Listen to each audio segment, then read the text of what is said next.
నమస్కారం అండి. మీ ముందుకు ఎందుకు వచ్చానంటే ఇంగ్లీష్ గురించి చర్చించడానికి వచ్చానండి. చాలామంది కంప్లైంట్స్, మా పిల్లవాడు చదువుతున్నాడు కానీ సైన్స్లో మార్కులు తక్కువ వస్తున్నాయి, సోషల్లో మార్కులు తక్కువ వస్తున్నాయి, మ్యాథ్స్లో కూడా మార్కులు తక్కువ వస్తున్నాయని కంప్లైంట్ చేస్తారు.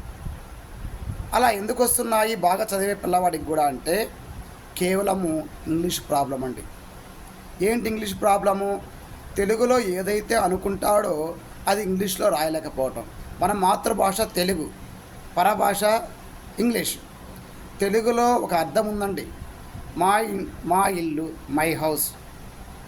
ముందు ఇన్ ఫ్రంట్ ఆఫ్ గుడి ఉంది.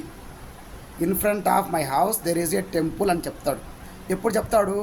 ఇన్ ఫ్రంట్ ఆఫ్ అంటే ముందు అనే పదానికి ఇంగ్లీష్లో అర్థం తెలియాలి కదా. బిహైండ్ పక్కన అనే పదానికి అర్థం తెలియాలి కదా. తెలుగులో పక్కన అని తెలుసు, కానీ ఇంగ్లీష్లో ఆ పదానికి అర్థం తెలియదు. అందువల్ల పిల్లవాళ్ళు చాలా వెనుకబడుతున్నారు. అదేవిధంగా సెంటెన్స్ కూడా సరిగా ఫ్రేమ్ చేయలేరు. కారణము గ్రామర్ అనేది చాలా ఇబ్బందికరంగా తయారు కావటం.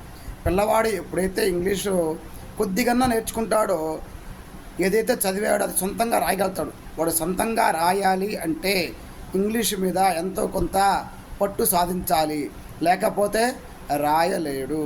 కాకపోతే స్కూళ్ళల్లో ఫంక్షన్స్ అప్పుడు చాలా చక్కగా ఇంగ్లీష్ మాట్లాడతాడు. కారణము ఒక నెల నుంచి ట్రైనప్ చేసి ఉంటాం. మేమే ఇంగ్లీష్లో బాగా మాట్లాడే వాళ్ళని ట్రైనప్ చేసి ఉంటాం. కానీ వాడు సొంతంగా చెప్పాలంటే చాలా అవసరం పడతాడు.